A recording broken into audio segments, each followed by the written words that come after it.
Boa tarde, pessoal. Meu nome é Rafael Silva, eu sou professor de letras na Universidade Estadual do Ceará e também membro do programa de pós-graduação em filosofia por essa mesma instituição, por onde eu tenho a honra de oferecer esse encontro de hoje em volta dos escritos do professor Matthew Meyer, que vai falar sobre a produção do Nietzsche pós 1877.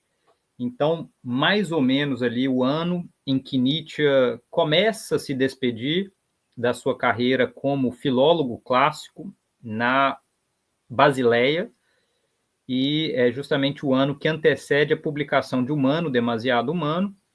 Nos estudos dedicados especificamente à obra desse autor, é considerado um momento de viragem, por assim dizer, na sua produção, entre uma produção intelectual, filosófica, ainda de juventude, e aquilo que já faz parte, digamos, de um momento de transição na sua filosofia para a produção da maturidade.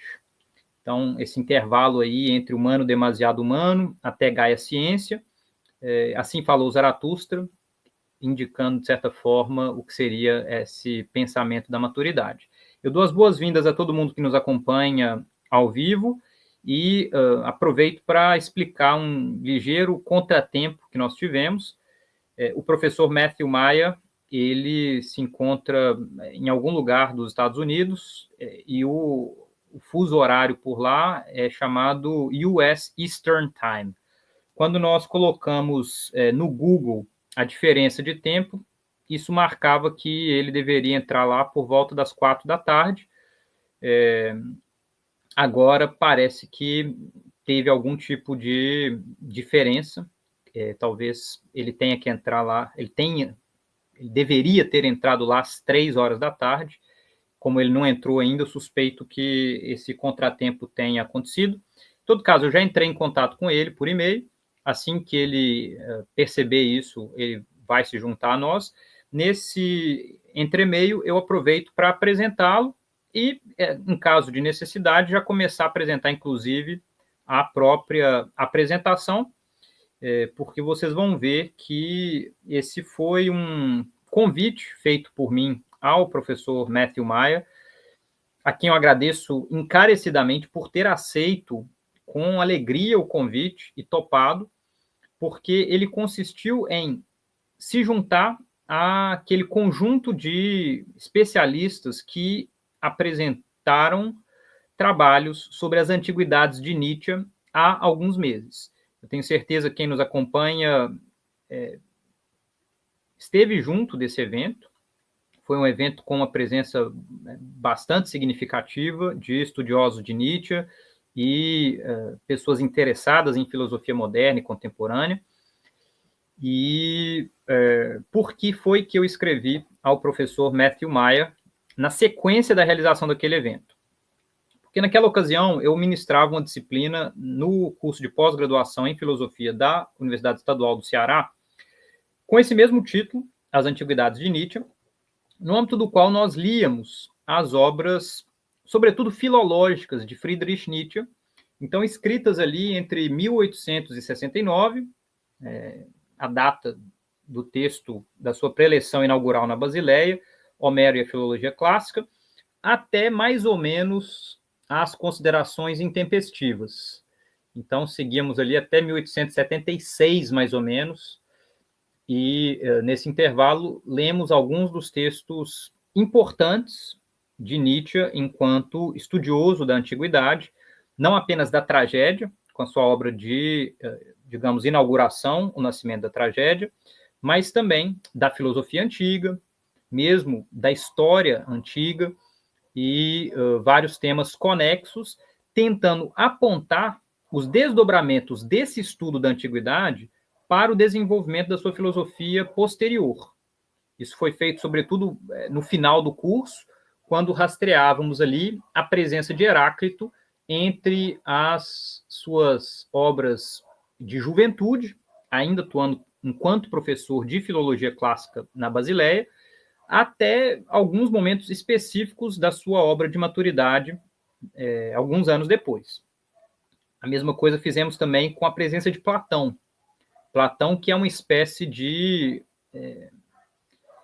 presença constante no pensamento de Nietzsche, ainda que frequentemente na chave da oposição, mas que atravessa ali desde os primeiros escritos até os últimos, obviamente a figura de Sócrates em especial, mas se trata evidentemente do Sócrates platônico, muito mais do que do Sócrates figura histórica ou dos outros Sócrates, o do Aristófanes ou o do Xenofonte.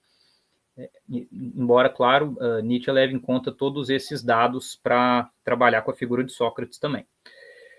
E nesse entremeio, eu entrei em contato com essa obra, que eu apresento aqui muito rapidamente para vocês, chamada Reading Nietzsche Through the Ancients. É uma obra do professor Matthew Meyer, publicada em 2014, no âmbito da qual ele aborda os seguintes temas, e aqui eu vou projetar, está muito pequenininho, não dá para ler direito, mas basicamente a gente tem o capítulo 1, lidando com o problema do vir a ser, do ser e dos opostos, no texto Filosofia na Era Trágica dos Gregos. No capítulo 2, ele lida com a defesa que Aristóteles faz do princípio da não contradição em Metafísica 4. No capítulo 3, naturalismo, vir a ser e unidade dos opostos em humano, demasiado humano. No capítulo 4, o vir a ser heraclítico e o perspectivismo de Protágoras no Teeteto de Platão. E no livro 5, ele amarra essas diferentes frentes, abordando o vir a ser heraclítico, o perspectivismo de Protágoras e a vontade de potência em além do bem e do mal. E aí tem um epílogo em que ele, por assim dizer, tenta apontar o que seria uma leitura de conjunto das obras de Nietzsche com base em um esquema que as entende dentro de, digamos, um projeto mais amplo que dizia respeito a propor uma forma de tragédia para a modernidade. Na sua obra de juventude, ele projeta que essa tragédia na modernidade seria, por assim dizer, trazida de volta à vida por meio da obra de Wagner.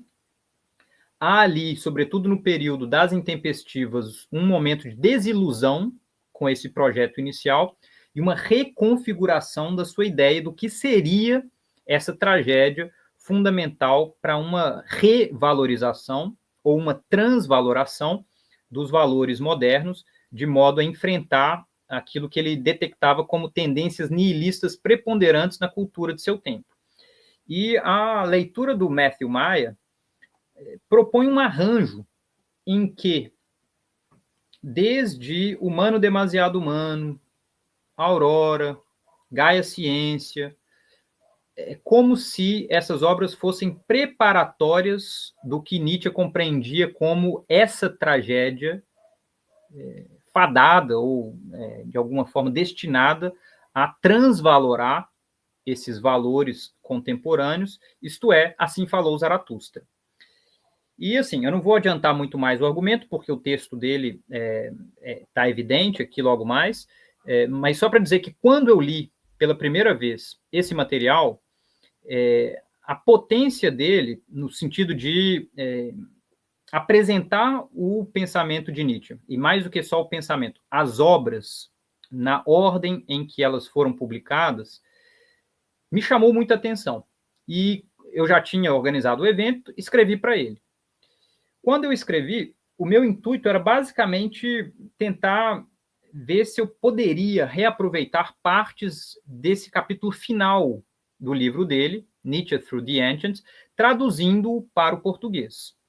O que ele me respondeu de forma muito solícita foi que, muito mais do que isso, ele se dispunha a escrever um texto oferecendo, por assim dizer, o estado da arte, da perspectiva dos seus trabalhos, no que diz respeito às obras de Nietzsche. Então, é esse contínuo de obras, tal como ele as entende, um texto inédito, portanto, que ele escreveu para esse volume que vai sair no ano que vem pela editora Madamu. A gente já está com isso fechado, inclusive o próprio volume já está finalizado, é só uma questão editorial agora a publicação. Mas como os demais autores da coletânea tinham tido a oportunidade de apresentar os seus trabalhos previamente durante o evento, eu achei que seria conveniente convidá-lo também para isso, e ele topou, achou ótima a ideia de poder apresentar o trabalho para o público brasileiro, e cá estamos nós hoje. Tem esse ligeiro problema aí do horário, vamos ver se já ele entra, mas como já são 5h15, eu temo que ele talvez só vai entrar mesmo por volta das 5h45, então eu já adiantei para ele isso por e-mail, vou começar a apresentação do texto dele, um pouco sui generis isso como procedimento, mas enfim, momentos extremos às vezes exigem medidas extremas, espero que ele não leve a mal a solução, e espero que vocês do público também nos perdoem esse contratempo, tá? Então vamos lá, o texto é do Matthew Meyer, a tradução é minha para o português, o texto originalmente é em inglês. O modelo que nós tínhamos previsto para esse evento seria a leitura do texto em inglês, feita por ele, com a projeção dessa tradução aí em português. O que nós vamos fazer, por enquanto, até ele entrar, e eu vou ficar de olho aqui na tela para ver quando ele entra, é basicamente ler o texto em português, tá? Então, vamos lá. Os escritos de Nietzsche após 1877. Uma interpretação heraclítico-dionisíaca. Há pouco mais de meio século, Arthur Danto, um dos pais fundadores dos estudos Nietzsche no mundo anglo-americano contemporâneo, iniciou seu livro seminal Nietzsche as Philosopher com a seguinte declaração: os livros de Nietzsche dão a impressão de terem sido reunidos e não compostos. São feitos, em sua maioria, de aforismos curtos e concisos e de ensaios que raras vezes têm mais de algumas páginas. Cada volume se assemelha mais a uma antologia dos melhores trechos do autor do que a um livro em si. Qualquer aforismo ou ensaio poderia facilmente ter sido colocado em um ou em outro volume, sem afetar muito a unidade ou a estrutura de qualquer um deles. E os próprios livros, exceto por sua ordem cronológica, não apresentam nenhuma estrutura especial como corpus. Nenhum deles pressupõe familiaridade com qualquer outro. Fim da citação. Estudiosos atuais de Nietzsche no contexto anglo-americano provavelmente rejeitariam a posição extrema de Danto. Há casos claros em que, pelo menos, algumas das obras exibem um grau de coerência e unidade, e há, até mesmo, alguns casos em que podemos ver alguma conexão entre as próprias obras. No entanto, relativamente pouco trabalho é feito para entender os livros de Nietzsche como livros, e ainda menos trabalho é feito para tentar entender como os vários livros podem se relacionar entre si. Em vez disso, a maioria das pesquisas segue tacitamente o próprio método de Danto de tentar extrair dos textos de Nietzsche várias visões sobre uma gama de tópicos filosóficos que podem, por sua vez, ser apresentados a filósofos contemporâneos para consideração e discussão. Não me oponho, em princípio, a tais investigações. De fato, sou coeditor de uma série da Cambridge Elements sobre Nietzsche, na qual contratamos mais de 30 autores para escrever sobre uma variedade de tópicos filosóficos em Nietzsche, que vão desde ética e epistemologia até estética, educação e gênero. No entanto, também acredito que precisamos concentrar mais atenção na leitura dos textos de Nietzsche como conjuntos coerentes e explorar a questão da existência de unidade desse corpus ou da relação abrangente entre seus diferentes textos.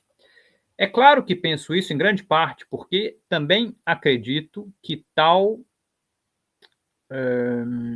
uso e coerência podem ser encontrados nas obras de Nietzsche e em seu corpus mais amplo.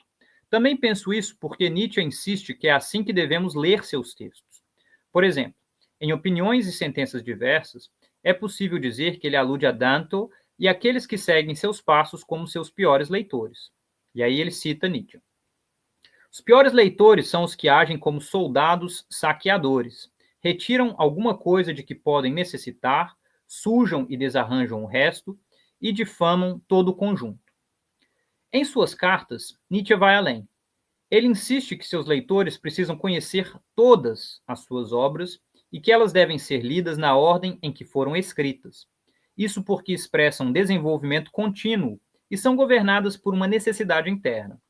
O propósito dos prefácios que ele adicionou às suas obras anteriores, em 1886 e 1887, era fornecer maior clareza aos seus leitores sobre como esses textos expressam essa necessidade e seu desenvolvimento. E Nietzsche complementa esses prefácios com sua própria interpretação de seu corpus em Ecce Homo. Minhas próprias suspeitas de que as obras de Nietzsche são ligadas com maior coerência do que a maioria dos estudiosos reconhece inicialmente vieram de uma passagem importante da Gaia Ciência. Com ela, Nietzsche encerra a edição de 1888 da obra, introduzindo os versos iniciais de Assim Falou Zaratustra, 1883 a 1885, sob o título Incipit Tragoidia, ou Que Comece a Tragédia. A implicação imediata parece clara. Nietzsche quer que entendamos sua próxima obra, já em planejamento, como algum tipo de tragédia. Por si só, isso não é tão significativo, embora o aforismo já sugira, pelo menos, alguma conexão entre a Gaia Ciência e Zaratustra. No entanto, há uma implicação mais distante quando consideramos a tragédia de Zaratustra em relação às outras obras de Nietzsche. Especificamente, sugere alguma relação significativa com a primeira obra de Nietzsche, O Nascimento da Tragédia a partir do espírito da música. Lá, Nietzsche argumentava que um renascimento da tragédia era necessário para que a modernidade confrontasse as verdades horríveis e potencialmente negadoras da vida, articuladas por autores como Arthur Schopenhauer. Na visão de Nietzsche, a tragédia tinha a capacidade única de comunicar algumas dessas verdades mais duras e, ainda assim, estimular uma orientação afirmativa em relação à vida. Embora o Nascimento da Tragédia explique a importância que Nietzsche atribuiu à tragédia, a obra em si não é uma tragédia, assim como a Poética de Aristóteles não é uma obra poética. De fato, Nietzsche argumenta, no Nascimento da Tragédia, que podemos esperar um renascimento da tragédia nos dramas musicais de Richard Wagner, e Nietzsche dedicou o livro a Wagner para a cerimônia de inauguração das obras de Bayreuth em 1872. No entanto, também sabemos que Nietzsche eventualmente rompeu com Wagner, abandonando o festival inaugural em Bayreuth em 1876 para se refugiar na solidão dos bosques próximos. Muitos acreditam que o rompimento de Nietzsche com Wagner também significou o repúdio às esperanças e ideias que ele inicialmente articulou no Nascimento da Tragédia. Eu, no entanto, entendo essa mudança de forma diferente. Em vez de romper com os ideais articulados aí, Nietzsche simplesmente rompeu com o responsável inicial por esse projeto, Richard Wagner, e decidiu assumir o projeto por si. Como sua própria tragédia, Assim Falou Zaratustra, deve, portanto, ser entendida como a tentativa de Nietzsche para concretizar o ideal que ele inicialmente articulou no Nascimento da Tragédia. Uma das razões pelas quais se acredita que Nietzsche rompeu tanto com Wagner quanto com as esperanças que lhe atribuía após deixar o Festival de Bayreuth em 1876 tem a ver com o conteúdo da primeira obra que publicou após o Festival de Bayreuth, Humano, Demasiado Humano, em 1878. Enquanto no Nascimento da Tragédia, Nietzsche articulava suas esperanças de um renascimento da tragédia dentro de uma estrutura metafísica que ele, em grande parte, tomou de empréstimo, mas também modificou de Schopenhauer, Humano Demasiado Humano constitui um claro repúdio à metafísica e, portanto, parece constituir um repúdio explícito a seu primeiro livro. Além disso, o capítulo 4 de Humano Demasiado Humano parece rejeitar a arte e sua importância. Como o principal argumento do Nascimento da Tragédia é que a existência só se justifica como um fenômeno estético, o livro posterior marcaria uma clara rejeição de qualquer interesse que Nietzsche tivesse num renascimento da tragédia.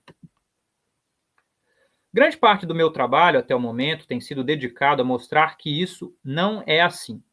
Em parte do meu primeiro livro, Reading Nietzsche Through the Ancients, Lendo Nietzsche através dos Antigos, de 2014, é dedicada a uma proposição textual sobre como, apesar de suas diferenças, há uma continuidade entre o argumento do Nascimento da Tragédia e os princípios fundamentais expressos em Humano Demasiado Humano.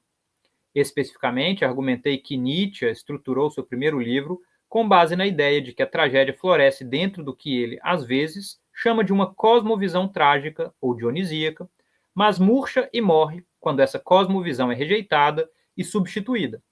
Então, o Sócrates de Platão efetivamente matou a tragédia ao atacar essa visão de mundo. Em sua essência, essa cosmovisão enfatiza a inelutabilidade do sofrimento humano e nega qualquer tipo de ordem racional ou proposital para o mundo ou significado para a existência. Embora inicialmente tenha se voltado tanto para a antiga figura mítica de Sileno, quanto para o filósofo moderno Schopenhauer, a fim de expressar essa cosmovisão trágica, Nietzsche eventualmente identifica Heráclito como o filósofo que melhor a expressa.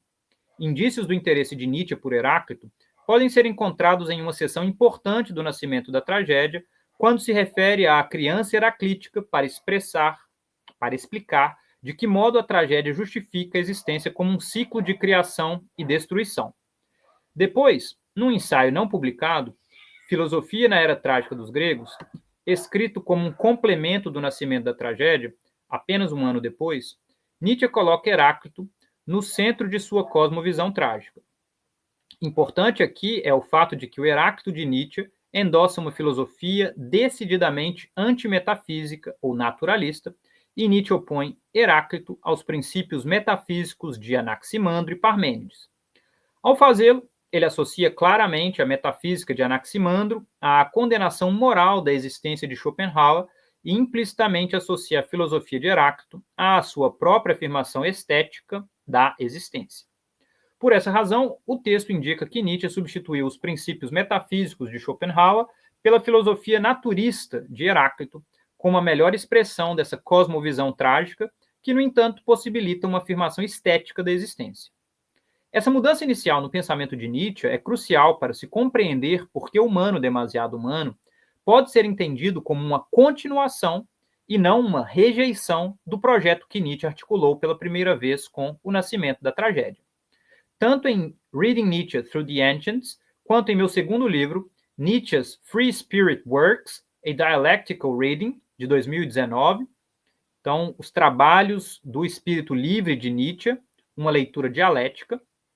Argumentei que há uma articulação entre as duas obras quanto à filosofia trágica de Nietzsche e sua cosmovisão trágica. Em meu primeiro livro, entrei em detalhes para explicar como o apelo de Nietzsche ao problema dos opostos no primeiro aforismo de Humano Demasiado Humano foi retirado diretamente do ensaio sobre a filosofia na Era Trágica dos Gregos e da interpretação que ele aí ofereceu de Heráclito e Parmênides. Uma interpretação afinada com a doutrina da unidade dos opostos de Heráclito e crítica à separação estrita dos opostos de Parmênides.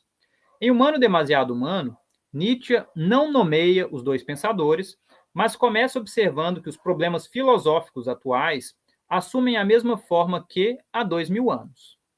Ao levantar o problema dos opostos, Nietzsche rejeita a separação de opostos que associa à filosofia metafísica e, em vez disso, adota uma filosofia histórica que nega qualquer divisão estrita dos opostos. Não há menção explícita ao devir neste primeiro aforismo do livro, mas sim no aforismo seguinte, enquanto podemos saber, pela reformulação do aforismo feita por Nietzsche em 1888, que ele associa sua nova filosofia histórica a uma filosofia real do devir, que rejeita os seres e as coisas em si. É por essas razões que dois estudiosos alemães, Peter Hiller e Britta Glatzeder, assim como eu mesmo, entendemos o primeiro aforismo de Humano Demasiado Humano como uma expressão do comprometimento de Nietzsche com os princípios heraclíticos e uma clara rejeição da tradição metafísica iniciada e desenvolvida por figuras como Parmênides e Platão. O compromisso de Nietzsche com a filosofia histórica, no primeiro aforismo de Humano Demasiado Humano, não pretende ser uma reflexão isolada sobre um ponto específico. Em vez disso, a adoção desses princípios heraclíticos no primeiro aforismo é programática e rege o conteúdo dos capítulos seguintes. Assim, a filosofia histórica de Nietzsche promete oferecer uma química das representações e sentimentos morais, religiosos e estéticos, assim como de todas as emoções que experimentamos nas grandes e pequenas relações de cultura e sociedade, e mesmo na solidão. Esses, é claro, são os tópicos que Nietzsche aborda no restante do livro. Uma vez que ele identificou Heráclito entre o filósofo da era trágica da Grécia e a filosofia que ele articula em Humano Demasiado Humano, é decididamente heraclítica, podemos dizer, que esse livro é, então, um exercício da própria filosofia trágica de Nietzsche. Esta não é a única maneira pela qual essa obra configura um exercício de filosofia trágica. Além de adotar os princípios heraclíticos, a busca de Nietzsche pela descoberta da verdade também tem um caráter edipiano e não socrático. Com isso, quero dizer que, em vez de produzir virtude e felicidade, otimismo socrático, a busca pela verdade revela que o sofrimento é uma característica inelutável da existência humana, e essa percepção, por sua vez, causa mais sofrimento, ou seja, sofremos por conhecer essas verdades. Por exemplo, Nietzsche sugere dramaticamente, em um aforismo intitulado Sofrimento é Conhecimento, que existe o perigo de o homem se esvair em sangue ao conhecer a verdade. Perto do final do primeiro capítulo de Humano Demasiado Humano, Nietzsche se refere repetidamente à ameaça que o desespero representa para um pensador capaz de reconhecer verdades como a necessidade do ilógico ou a maneira como toda crença no valor e na dignidade da vida se baseia num pensar inexato. Dado que a busca da verdade leva ao sofrimento e ao desespero, em vez da felicidade da virtude, Nietzsche pergunta retoricamente no aforismo final do primeiro livro: mas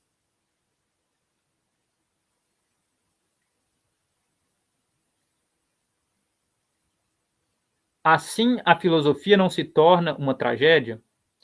Evidentemente, isso é apenas parte da evidência para a leitura de Humano Demasiado Humano como um exercício da própria filosofia trágica de Nietzsche e uma expressão de sua própria cosmovisão trágica. Mas se isso estiver correto, então essa obra constitui uma clara continuação e não uma rejeição do projeto apresentado em O Nascimento da Tragédia.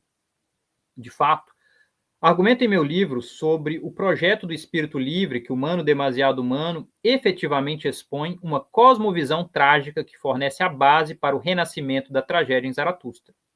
No entanto, isso ainda deixa em aberto a questão do motivo pelo qual Nietzsche se apresenta momentaneamente como hostil à arte e, portanto, oposto ao leitmotiv do nascimento da tragédia, segundo o qual a existência só se justifica como um fenômeno estético.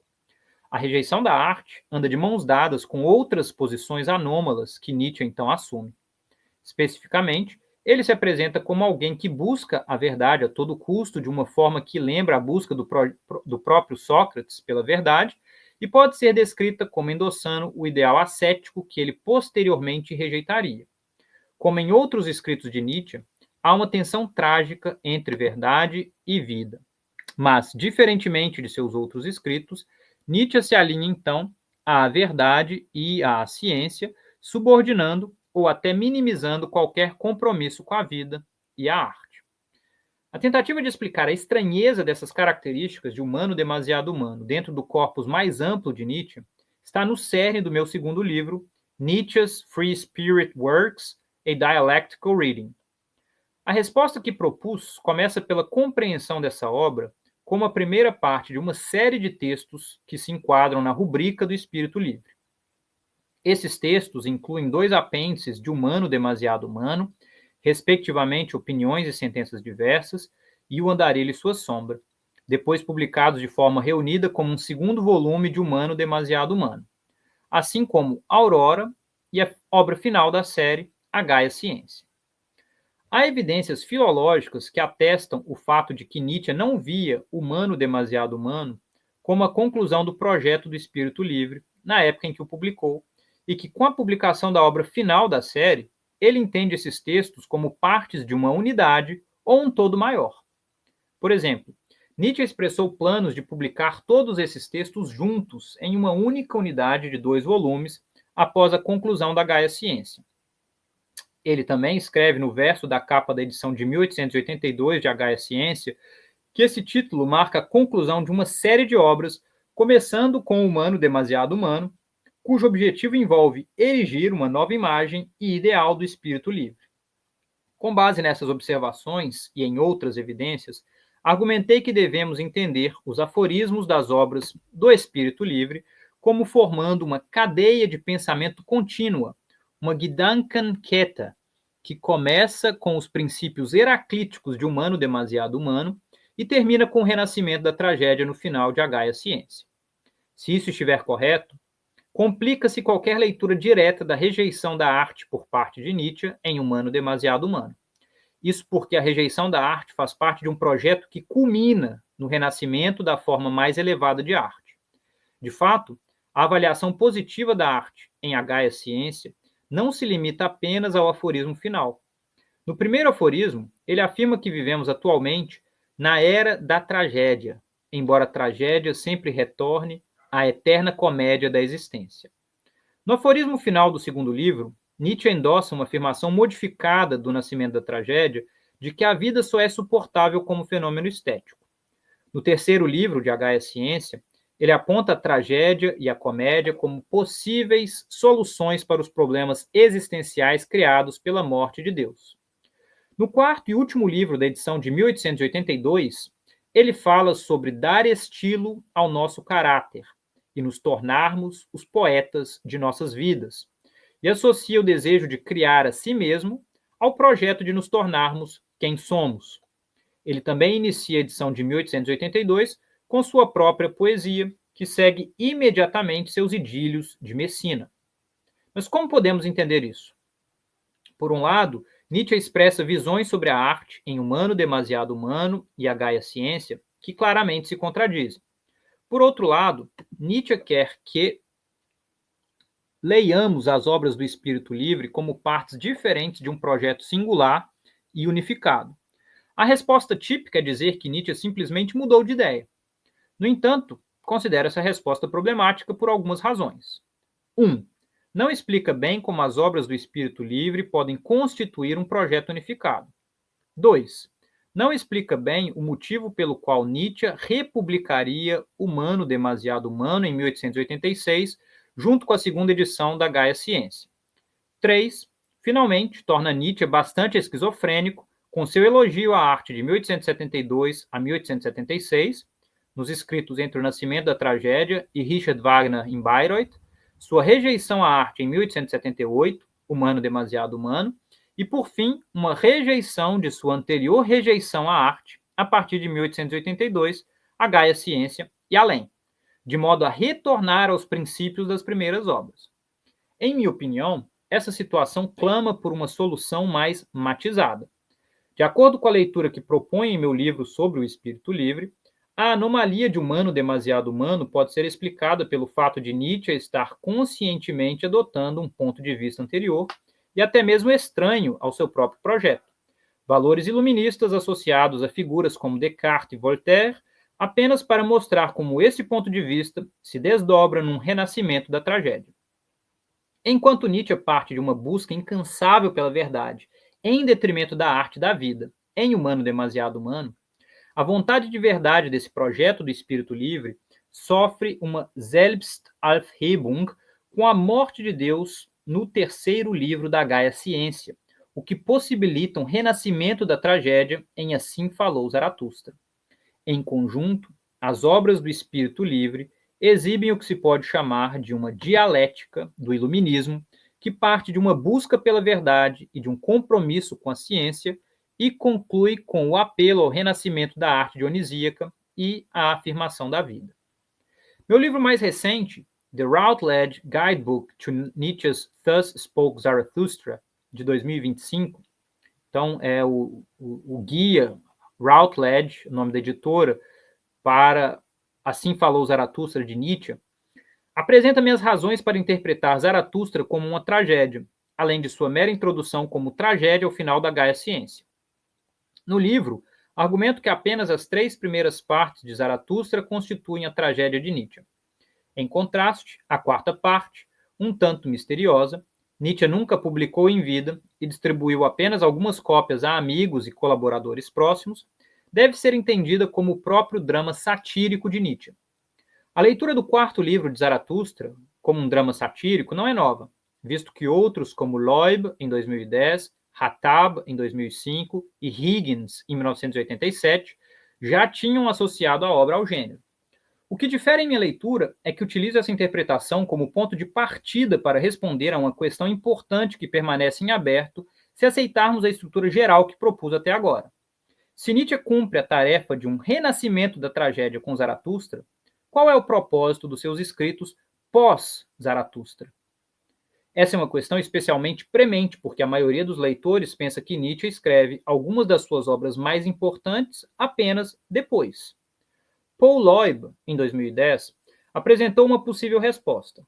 Ele lê todas as obras de Nietzsche pós-Zaratustra como apontando para as perspicácias e realizações superiores dessa obra. De fato, ele também lê Zaratustra 4 como um drama satírico analéptico, cuja ação dramática ocorre dentro da estrutura de Zaratustra 3. Assim, o verdadeiro clímax das obras de Nietzsche ocorre com o final da tragédia no terceiro livro de Zaratustra. Minha compreensão é diferente. Começo observando o fato de que agora temos uma interpretação dos escritos de Nietzsche pós-1877 que inclui os gêneros da tragédia e do drama satírico em Zaratustra 1 a 3 e Zaratustra 4, respectivamente, bem como o gênero ditirâmbico nos ditirambos de Dioniso. Assim, o único gênero importante da poesia dionisíaca ausente na obra de Nietzsche seria a comédia. A meu ver, isso sugere que Nietzsche também pode ter escrito sua própria comédia, e mais especificamente, que tal comédia pode ser encontrada em seus escritos pós-Zaratustra. Indícios para tal interpretação vêm de pelo menos dois aspectos de Zaratustra 4. Primeiro, Nietzsche se refere à obra como um Zwischenspiel, ou interlúdio. Como tal, ela funciona como algo entre uma coisa, presumivelmente Zaratustra 1 a 3, e outra, presumivelmente algo posterior a Zaratustra 4. Se for correto ler Zaratustra 1 a 3 como uma tragédia e Zaratustra 4 como um drama satírico, então poderíamos dizer que esse drama satírico de Nietzsche funciona como um interlúdio entre sua própria tragédia e algo mais. Esse é um gênero poético peculiar, acerca do qual sabemos relativamente pouco. No entanto, muitos o consideram um gênero de transição que mistura elementos tanto da tragédia quanto da comédia. Assim entendido, há razões para se pensar que esse drama satírico de Nietzsche funciona como um interlúdio entre sua própria tragédia e uma comédia. O segundo tipo de evidência para essa interpretação vem do conteúdo de Zaratustra 4. À medida que esse drama satírico se desenrola, há uma ênfase crescente no riso e no futuro do riso. Nietzsche não apenas faz Zaratustra pregar a importância do riso aos homens superiores, declarando-o sagrado, como também faz Zaratustra prometer a vinda de alguém que vos faça rir de novo, um alegre bufão, Hanswurst, um dançarino, um pé de vento e doidivanas, um velho tolo qualquer. Um dos momentos centrais no desenvolvimento da minha interpretação dos escritos de Nietzsche pós-Zaratustra foi a descoberta de que Nietzsche se refere a si mesmo como um Hanswurst em seus escritos e cartas posteriores. Em Ecce Homo, Nietzsche escreve que não quer ser um santo, mas sim um Hanswurst. Talvez eu seja um Hanswurst. Em uma carta de 1889 a Cosima Wagner, Nietzsche se refere a um certo Hanswurst que havia terminado os ditirambos dionisíacos. A referência aqui é, obviamente, a Nietzsche e seus ditirambos a Dioniso. Em conjunto, a menção de Zaratustra à futura aparição de uma figura de Hanswurst pode ser entendida como uma referência potencialmente proléptica ao eventual papel de Nietzsche como um Hanswurst cômico. As referências prolépticas ao riso e a uma figura cômica como Hanswurst não se limitam a Zaratustra 4. No aforismo inicial da Gaia Ciência, somos informados de que, no final, a breve tragédia sempre passou e retrocedeu, afinal, à eterna comédia do existir.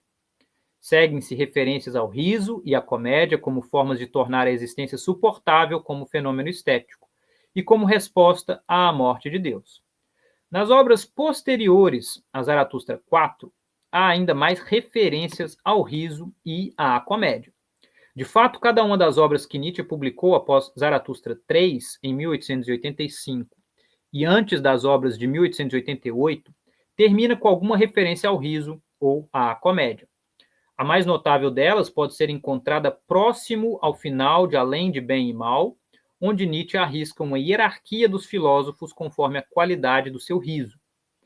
O que esta e outras passagens sugerem é que a filosofia do futuro de Nietzsche terá algo a ver com o riso e a comédia.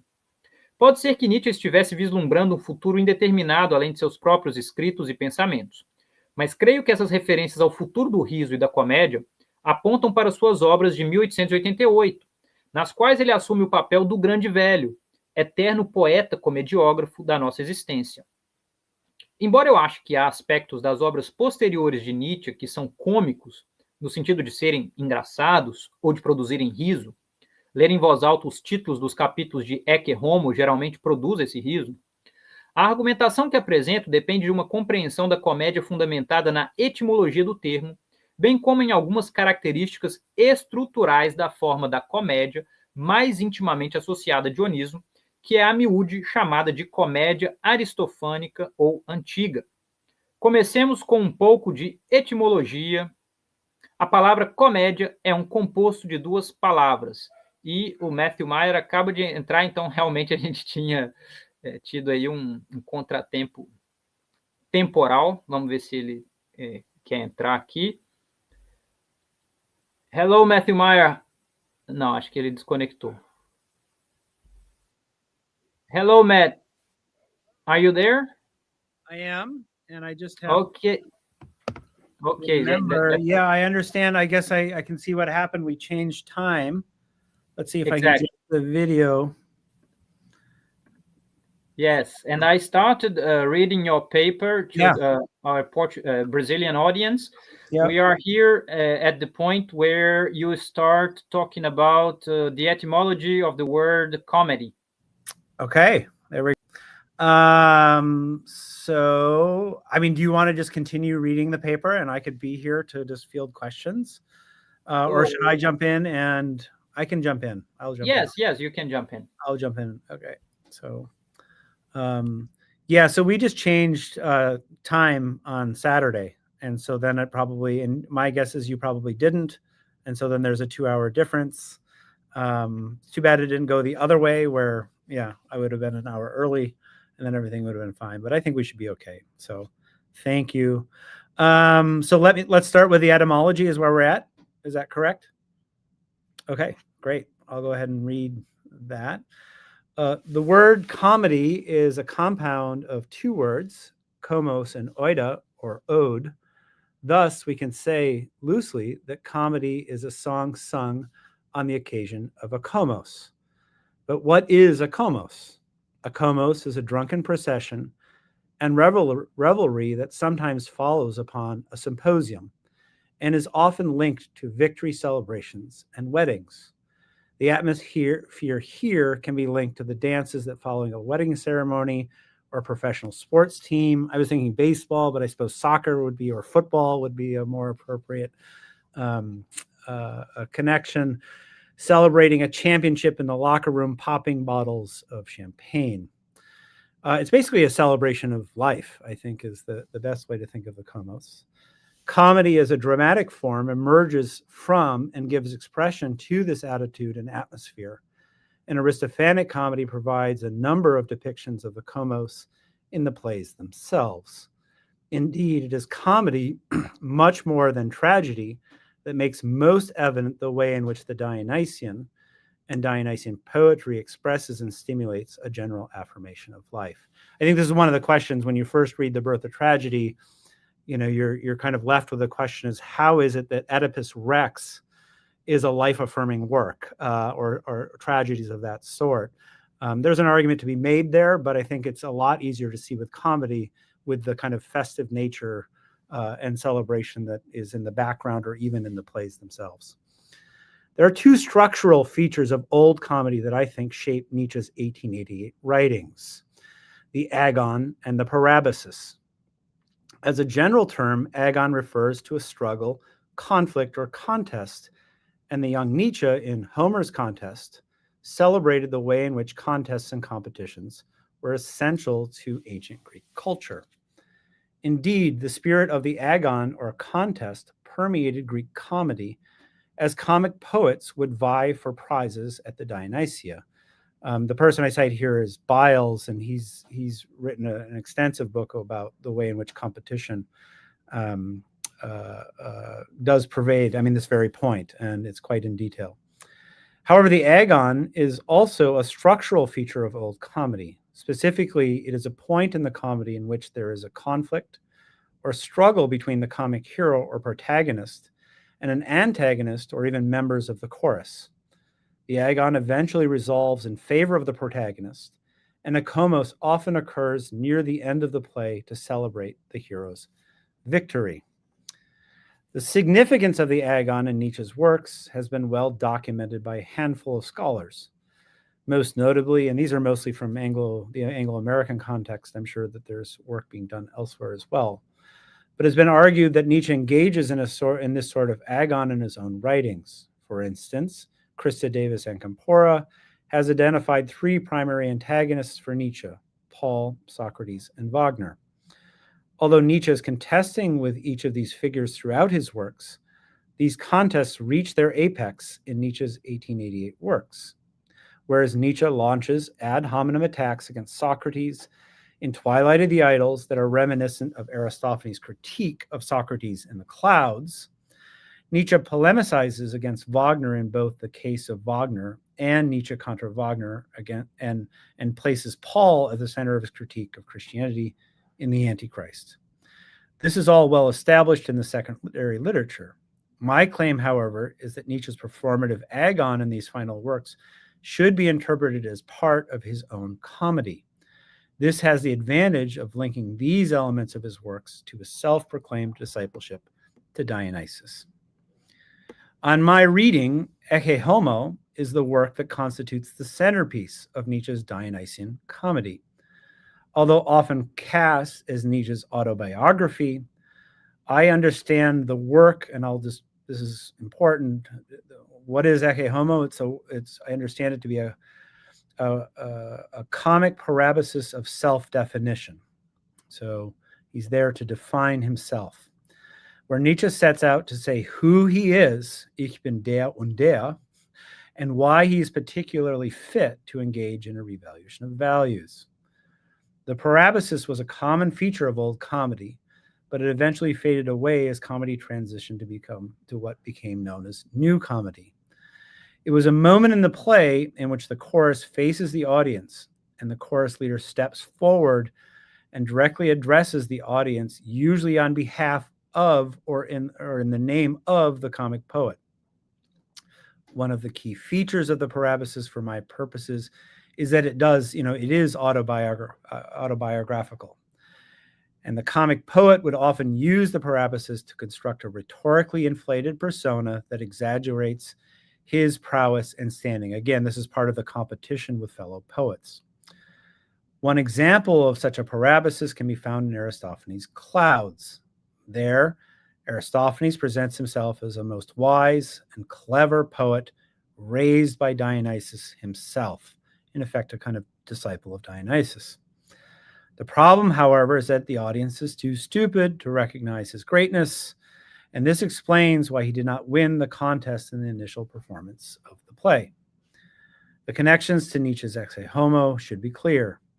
As a disciple of the philosopher Dionysus, he presents himself as wise, clever, a writer of good books, and ultimately a destiny. This is why he's no man, but dynamite. Ecce Homo ends with Nietzsche almost screaming at his readers. This was also part of the parabasis, where the chorus leader would even kind of raise the pitch of the voice to a scream. Have I been understood? Dionysus versus the crucified. This opposition, crystallized near the end of the text, provides a clear example of what is known as a literary krisis, the root word for both crisis, which Nietzsche also promises, and criticism in the sense of literary criticism. The tradition of a literary krisis in ancient Greece dates back to the contest of Homer and Hesiod.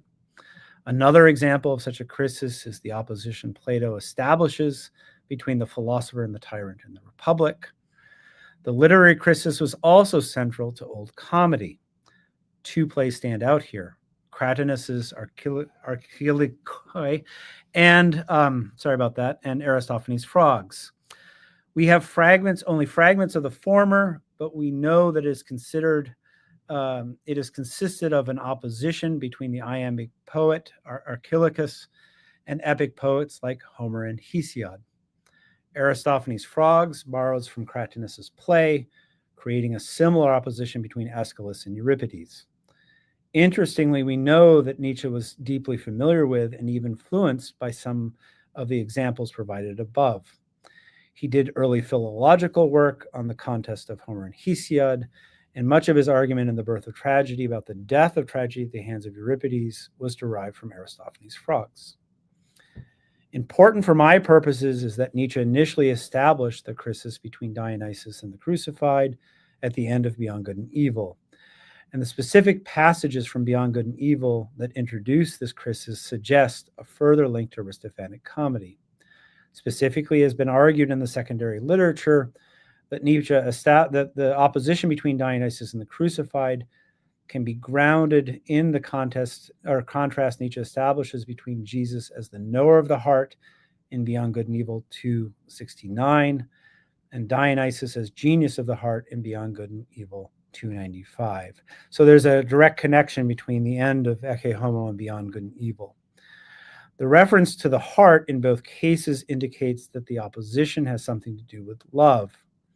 In Beyond Good and Evil 269, Nietzsche explicitly discusses Jesus' understanding of love, arguing that Jesus was so in need of love that he had to invent a God that was all love. Moreover, Nietzsche argues that Jesus' kind of love seeks death.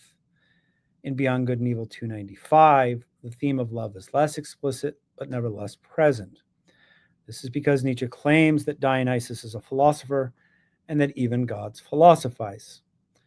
The claim is a reference to and a repudiation of the understanding of love, or eros, that Plato has Socrates and Diotima articulate in the Symposium. The fact that Nietzsche is implicitly rejecting Platonic eros might suggest that Nietzsche is rejecting eros altogether, seeking to distinguish eros or Dionysus from eros. However, I read Nietzsche's remarks differently. Rather than rejecting eros entirely, he is simply rejecting Platonic eros, and the version of eros he associates with Dionysus is not something new, but something very old. Here I should say that I tend to map, this is a side note, the Platonic eros to the will to truth, which starts off Beyond Good and Evil, and this kind of Dionysian eros or Aristophanic eros with a notion of the will to power. To go back to the text, though, specifically, so Nietzsche's claim that even gods philosophize hints at a generative, productive eros that Plato, in the Symposium, associates with the poetic tradition that predated him. For my purposes, it is significant that Plato places one of the most important rivals to his own conception of eros in the mouth of Aristophanes. There, we find an account of eros that stresses the importance of self-love. The search for our other halves is actually the search for ourselves, and at least initially strives for an apotheosis that directly conflicts with the reigning God. This is sometimes in the secondary literature, I didn't cite anybody here, but known as an ur-eros, prior to human being split in half. Paul Ludwig is somebody who writes about that. If it seems strange to attribute this to Aristophanes, we do have a play from him, The Birds, in which the main character, Peisityros, effectively replaces the god as ruler of the cosmos. Interestingly, the parabasis of The Birds is not about Aristophanes, but rather Eros, and it draws from Hesiod's Theogony by casting Eros as an original force that created the cosmos as we now know it.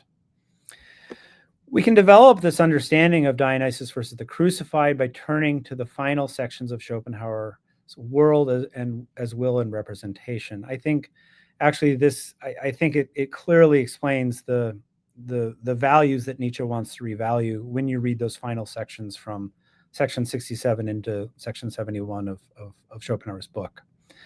There, Schopenhauer explicitly contrasts Eros with agape, understanding the former as Selbstsucht, which of course in Zarathustra is the gift-giving virtue of self-love, and the latter as Mitleid or pity, arguing that just as eros represents the affirmation of the will to life, agape represents the negation or denial of the will to life.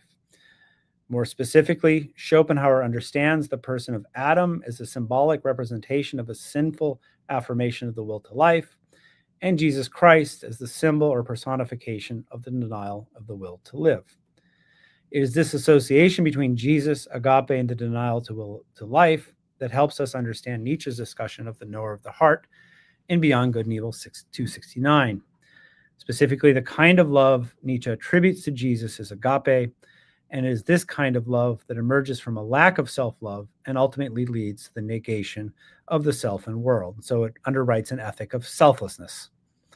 So understood, Nietzsche's formula of Dionysus versus the crucified is really an opposition between poetic, Aristophanic eros and Christian agape. For this reason, I think Nietzsche's revelation of values is fundamentally about love, and therefore can be called a love story. Although the opposition at the end of Ecce Homo is first articulated in Beyond Good and Evil, it should be said here that I do not understand Beyond Good and Evil to be part of Nietzsche's comedy, just as I do not understand Human All Too Human to be part of Nietzsche's tragedy. However, just as I understand Human All Too Human as laying the groundwork for Nietzsche's tragedy, I understand Beyond Good and Evil as having a similar function in relation to Nietzsche's comedy. Human All Too Human and Beyond Good and Evil bear significant structural similarities, both written in aphoristic form, consisting of 9 books on a variety of topics, and we know that Beyond Good and Evil emerged in part from Nietzsche's plans to publish a revised version of Human, or Human All Too Human. At the same time, there's a decisive difference between the two works.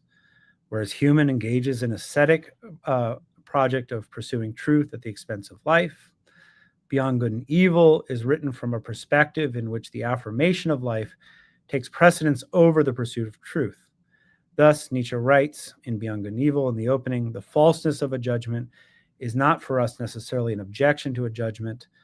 The question is to what extent it is life-promoting, life-preserving, species-preserving, perhaps species-cultivating.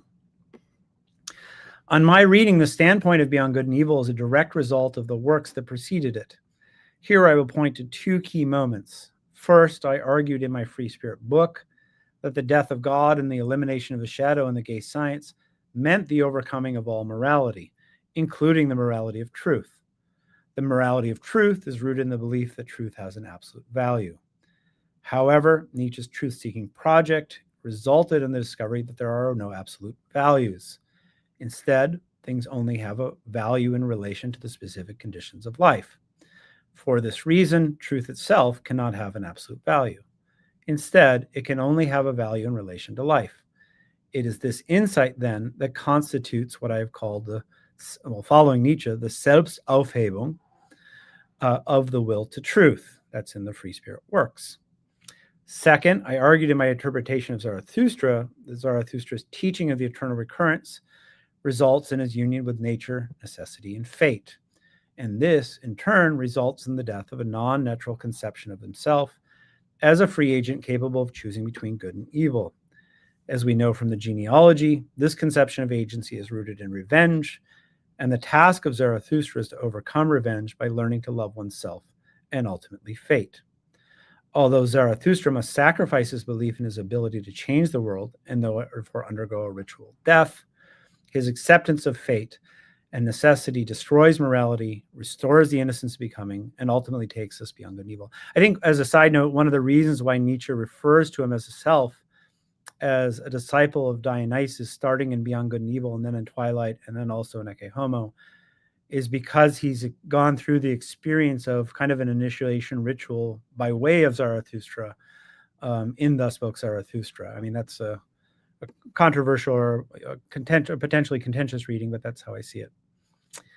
Another way of stating the idea is that the standpoint of Beyond Good and Evil is made possible by Nietzsche's own overcoming of the 2 worst and most dangerous errors in the history of philosophy, namely Plato's invention of the pure spirit and good as such. The purpose of Beyond Good and Evil, therefore, is to rethink the nature of value, self, and philosophy, given that we now recognize these errors as errors. Here, we are told that the true self is not the conscious or Cartesian I, but rather a structure of drives and affects. And rather than discovering value in nature, we learn that values are the products and projections of selves so understood. In this sense, philosophy, insofar as it makes value claims, is ultimately a kind of autobiography, which bears decisive witness to who one is. That is, the order of rank of the innermost drives of one's natures and how they stand in relation to one another. Although this is true of past philosophy as well, such philosophers like the Stoics did not recognize the true nature of the philosophical project, as they wrote a kind of involuntary and unconscious memoir. There are, of course, also actors and self-deceived. That's in section 9. In contrast, philosophers of the future will self-consciously create and legislate the values that most promote and affirm life and bear decisive witness to who they are. This, of course, places ex homo at the center of a philosophy of the future. In my view, Nietzsche engages in precisely this project in his 1888 works, placing his own account of himself and ecce homo at the center of his revaluation of values. And much of what makes Nietzsche so wise is that his own philosophy, his own values, are conscious expressions of who he fundamentally is. So understood, Nietzsche distinguishes himself from those men of knowledge who, according to the opening lines of On the Genealogy of Morals, remain unknown to themselves. Although it is perhaps his most likely read and discussed work, the primary purpose of the genealogy is a transition from Nietzsche's prelude to a philosophy of the future and beyond good and evil to Nietzsche's own philosophy of the future in his 1888 work. So I do believe that the philosophy of the future is not an open promise, but actually something Nietzsche fulfills. Similar to the parallel between human, all too human, and beyond good and evil, the genealogy parallels Daybreak and focusing almost exclusively on morality and questions of morality. And just as Daybreak is a continuation of the Free Spirit project developed in Human, All Too Human and its two appendices, the genealogy is intended as a work that completes and further clarifies beyond good and evil. Nevertheless, there are again important differences. Rather than critiquing, and this is a difference between the genealogy and Daybreak, rather than critiquing morality from within the Enlightenment tradition according to the ascetic standard of truth, as he does in Daybreak, Nietzsche now critiques morality in the genealogy from outside this tradition as a liberated free spirit from the ascetic ideal. Thus, Nietzsche's argument that genealogy is not so much that such a morality is false. It does make that claim and to some degree presupposes the falseness of the morality, which he believes that it is, but rather his main claim is that it is sick, and it is a sickness. As a sickness, it is hostile to the promotion and enhancement of life. The most obvious connection between the genealogy and Beyond Good and Evil is the way in which the first essay develops the distinction between master and slave moralities, first articulated in Beyond Good and Evil 260.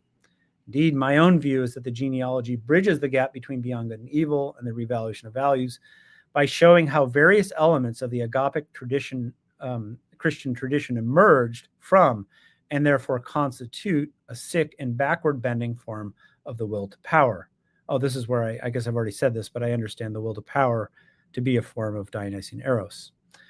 The most obvious but rarely discussed instance of this is Nietzsche's attempt to explain in his first essay how a new conception of Christian agapic love emerged in antiquity, one that constituted a revaluation of values and a slave revolt in morality, from a frustrated and therefore vengeful form of the will to power.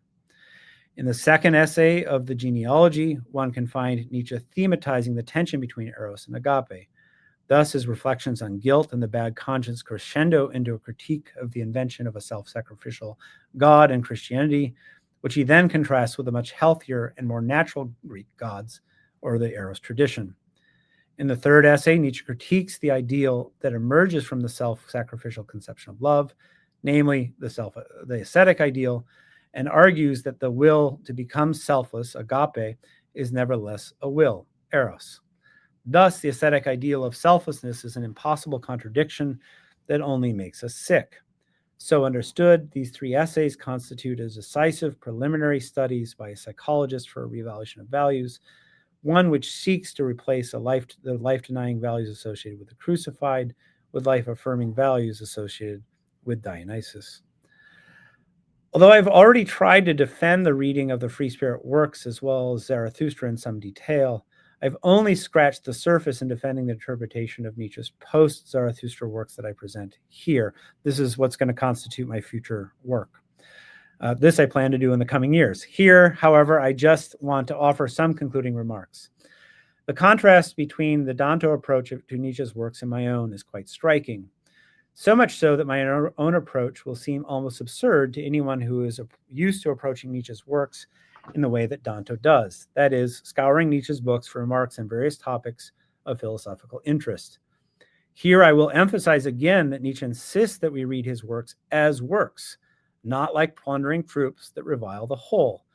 And again, he insists that we read them in the order in which they were written. Although I do not think that we need to read every work in this way, especially like his pre-1877 writings, I do think that The Birth of Tragedy, which Nietzsche later calls his first attempt at a revaluation of values, as well as a broader understanding of the art forms associated with Dionysus and ancient Greeks, is essential to understanding his overall project. Among these earliest writings, I would also add Philosophy in the Tragic Age of the Greeks, which articulates the foundational principles of his later ontology, and Schopenhauer as Educator, which Nietzsche repeatedly claims in his later letters that it is both a promise and the schema according to which he eventually lived. Indeed, it is because Nietzsche sketched in these early works a number of the ideas that structure his post-1877 works that we can begin to speculate that Nietzsche may have had plans for works that went beyond whatever work he was composing at the time.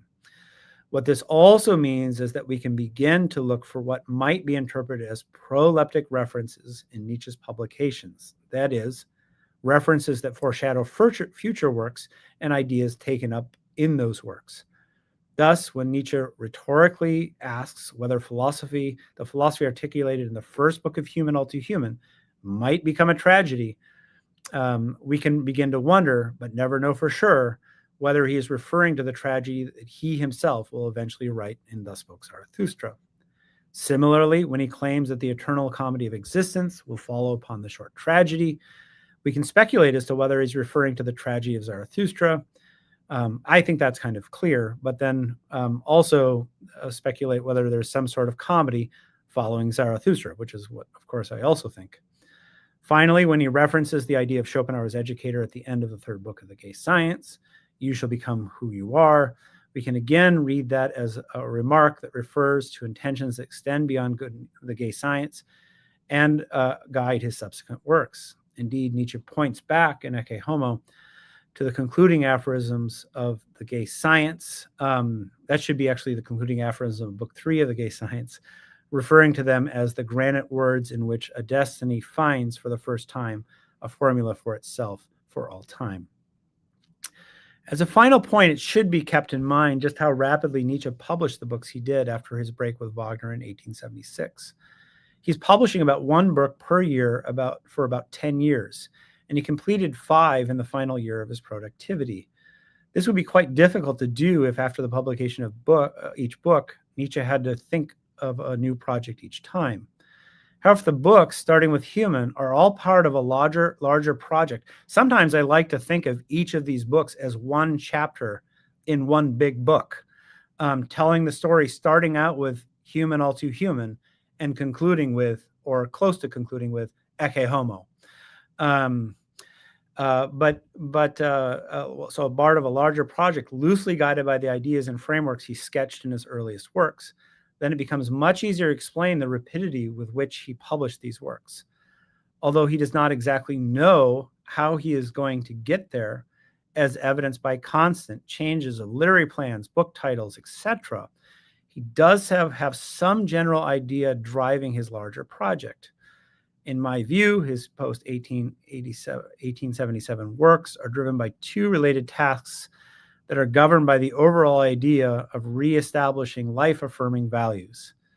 One, a revival of various art forms associated with Dionysus, and the second is the goal of becoming who one is. Given this, it is my task now, it has been my task for more than 25 years, to show that Nietzsche's works can be understood as mapping out a life-affirming response to the pessimism of Schopenhauer that is ultimately expressed as the tragedy and comedy of existence. I think that's it.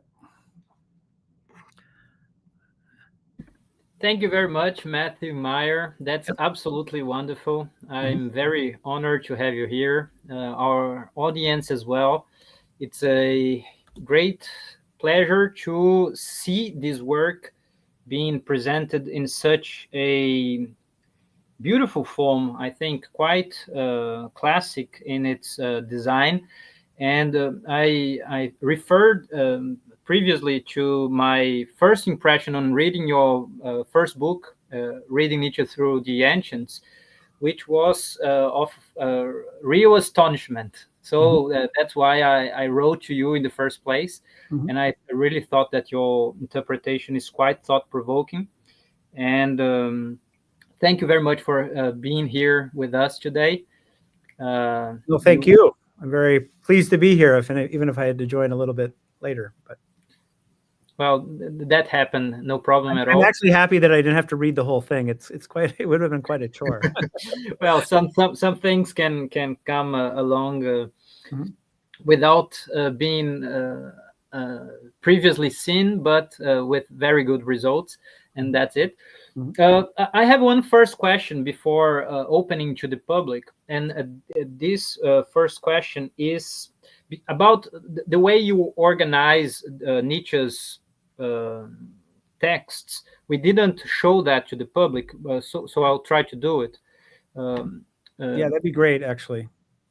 Yeah, so só para vocês entenderem, ele organiza as obras publicadas do Nietzsche segundo algumas entradas principais, obviamente numa ordem mais ou menos cronológica, mas as entradas principais, então, são o Renascimento da Tragédia no Festival de Wagner em Bayreuth, de 1872 a 1876, e aí entram todos os textos que são escritos nesse entremeio. No segundo ponto, A Tragédia e a Comédia da Vida, ou Como Nietzsche se torna quem é, as obras publicadas em 1878 até 1888, então é basicamente toda a obra filosófica posterior de Nietzsche.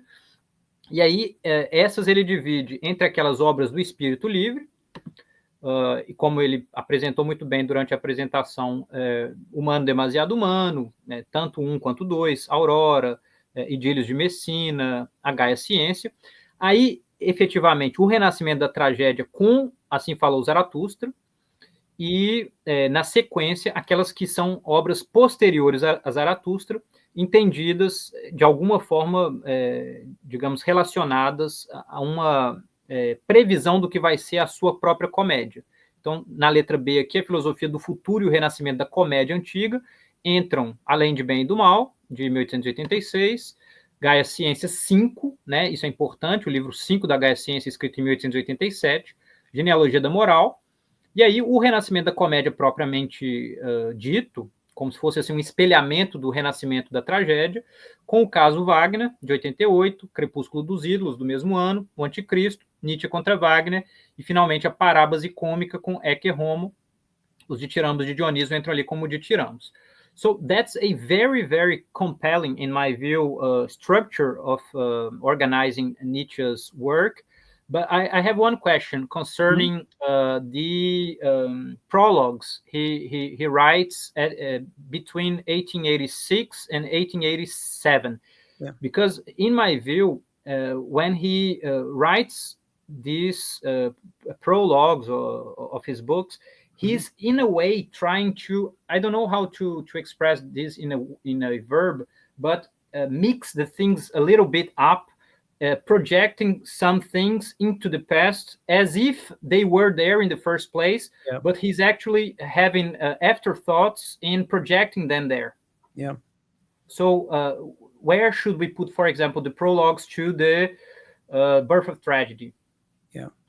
So, well, I'll speak to the prologues or the prefaces. Sometimes they're also called from 1886 to 1887. So I do see them as the connected to and the origins or connected to the project of Ecce Homo, actually, and beginning this kind of almost kind of, I want to say, comic kind of self-reflection on one's own past, such that one becomes one's own interpreter, and that what he is doing, in addition to just turning his philosophy into and emphasizing the autobiographical nature of it, is also trying to make clear or clearer to the reader the essential connections of these texts especially in terms of, especially those texts of the free spirit. Now that's a little bit different with The Birth of Tragedy.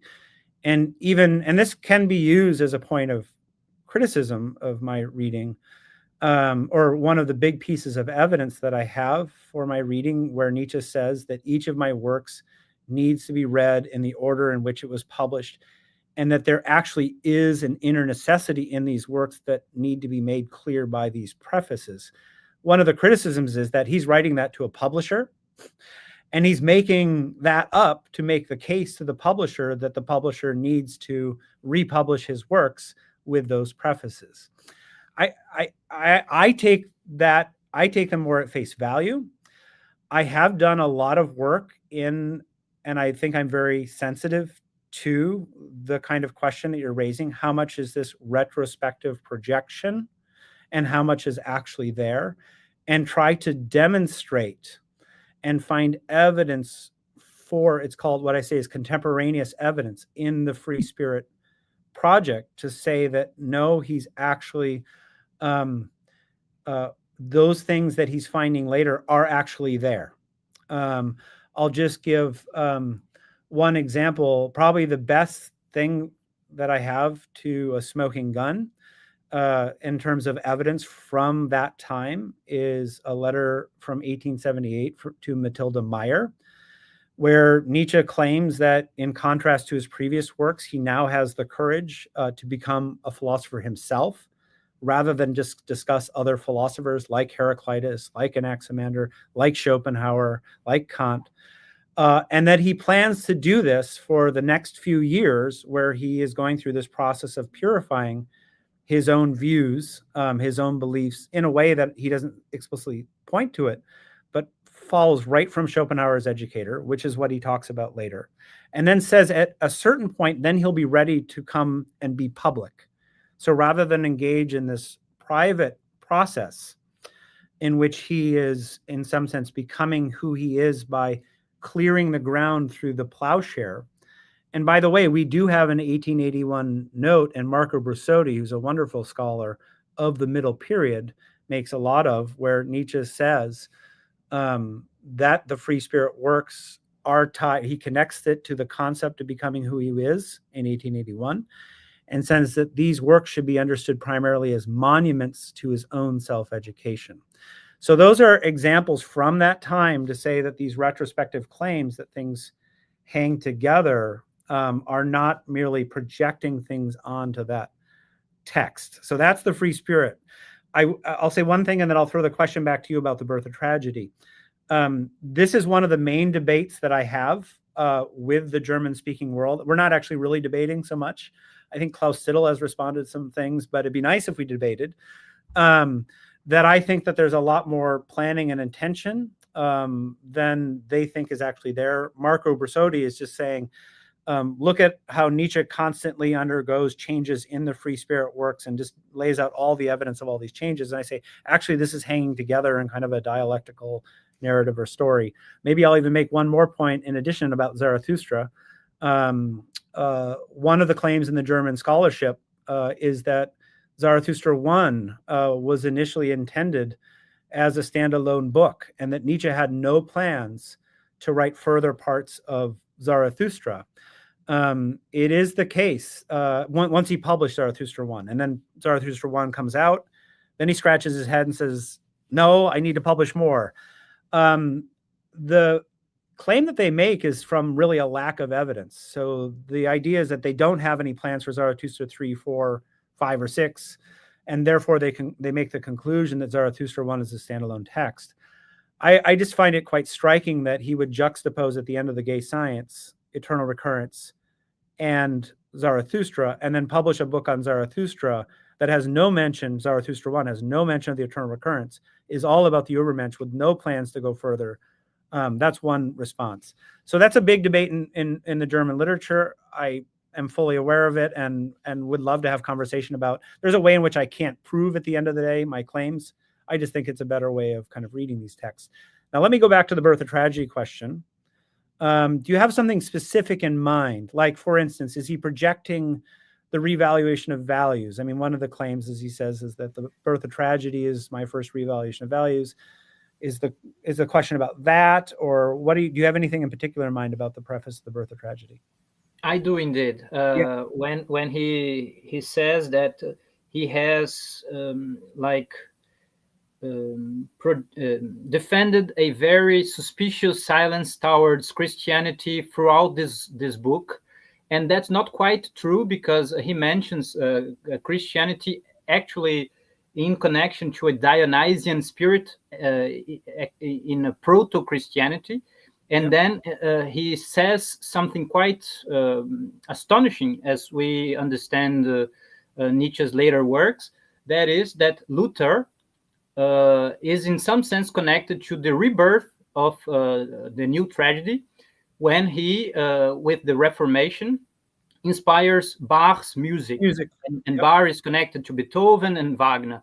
So he's not quite that silent in regard to Christianity in the birth of tragedy, even if he says so in the preface, the later preface. And sometimes when he speaks of Christianity, he's positive about Christianity at times. Right? Exactly. So I think I can try to respond to that. I'll add to the way in which he's positive about Christianity. There are remarks, I think, in Birth of Tragedy 7, maybe 8 and 9, somewhere in there, 7 to 9, about the way in which the early Christians were much more profound than the superficial optimism of somebody like Euripides, or especially Socrates, precisely because they saw the world as fallen, and they recognized the suffering of existence, perhaps the horror of existence, in much the same way that the tragic Greeks did. So there's another positive thing. Of course, he does then go on to contrast the bold, kind of manly, active sin of Prometheus versus this kind of rather passive story about the entrance of evil through the story of Adam and Eve. So there's a little bit of a criticism. But I think I can go to the core of this. It depends on what Nietzsche means by Christianity.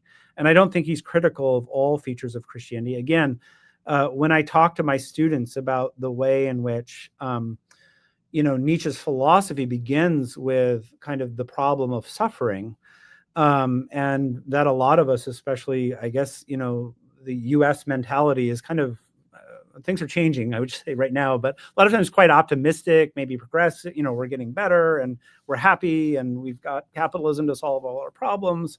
Things like this, is that actually, Nietzsche's emphasis on suffering is true for a lot of Christian thinkers. It's true for Buddhism. And so that's a parallel. But the main difference, and here's what I think, if Nietzsche's referring to Christianity, is he's referring to this core, he's associated with the agapic conception of love, which is a form of self-denial and selflessness that underwrites ultimately not just a self-denial, but a world denial, and ultimately a saying no to life. So if Christianity, as Schopenhauer has it, and Nietzsche makes that connection in his later works, is effectively this kind of ethic of selfless life and world denial, then I think we see the birth of tragedy as clearly kind of responding to, there's a subtle hostility, or a silent hostility, or a response to a rejection of Christianity, because it is mapping out that life-affirming response with all the kind of different, it's not fully developed there, but all the different kind of the ethical system, if you want to call it that, or kind of positive evaluation of things like suffering in the world. So I think that would be the crux of it. It's his response to Schopenhauer saying no, or not Schopenhauer, but Silenus saying no to existence, and then saying no, the Greeks offer us an alternative to this problem. Does that make sense a little bit? That's also where I would say the revaluation of values. I cast it in terms of love, but you could just say, look, there's a whole bunch of values around life affirmation. There's a whole bunch of values around life negation. And the move of the birth of tragedy is already to start making that flip as early as 1872. Yes, absolutely. I'm quite convinced by your argument, actually. That's wonderful. We have some comments here. I'll read them to you. Like the first one says, he also writes in the verse of the cover, the beauty of always seeing the history of the book and the libraries quite vivid in the hermeneutics of centers and margins. And I think he is addressing the question of understanding that the order of publication of Nietzsche's works is quite important to understanding the development of his thought.